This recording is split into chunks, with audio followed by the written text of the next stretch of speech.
konfirmasi mereka sudah menikah atau tidak menikah status? Tidak. Tidak. Tidak. Artinya hubungan mereka di luar pernikahan. Iya.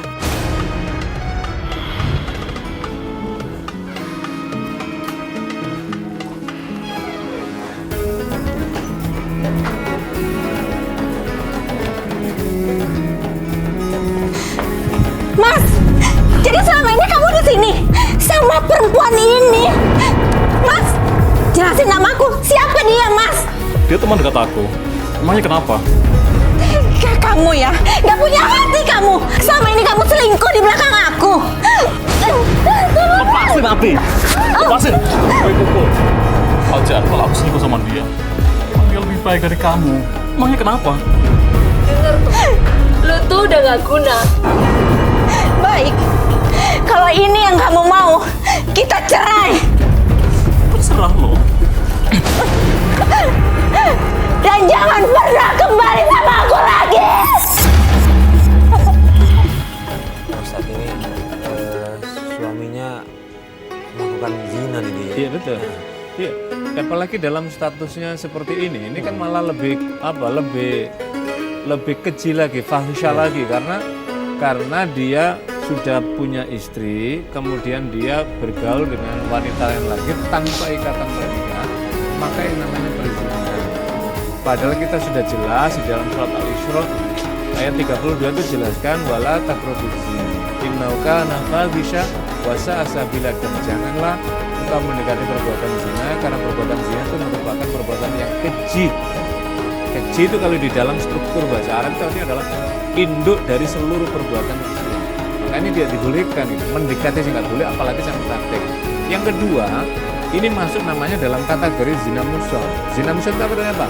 Orang yang sudah menikah tapi masih melakukan perbuatan zina lagi, maka hukumannya itu bahkan dirajam. Kalau dalam hukum Islam dirajam itu dilempari sampai meninggal kalau orangnya tidak mau bertobat. Nah ini kan sudah sangat berat sekali. Yang ketiga, apa yang dilakukan yang ketiga lagi, sudah tahu dalam perbuatan maksiat ini ketika istrinya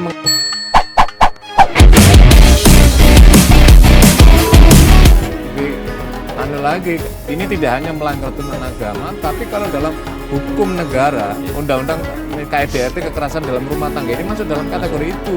Jadi ketika istri keberatan kemudian masuk mengajukan ke pengadilan, maka pengadilan tidak hanya memutus keluarganya tapi juga memberikan denda kepada suaminya tadi itu karena dianggap pertama melanggar tadi, yang kedua melanggar kekerasan dalam rumah tangga terhadap istrinya. Nenek, setelah kejadian itu suami nenek pulang atau sudah tidak pulang sama sekali?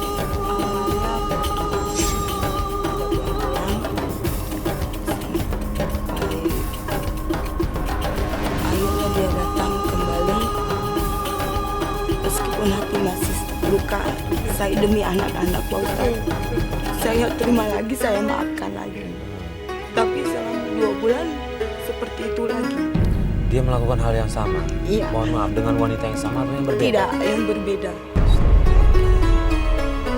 Terus gimana? Anak-anak gimana? Anak-anak saya sedang mencari ayahnya. Tapi saya bilang ayahnya sedang keluar kota, sedang nganter saudara yang sakit.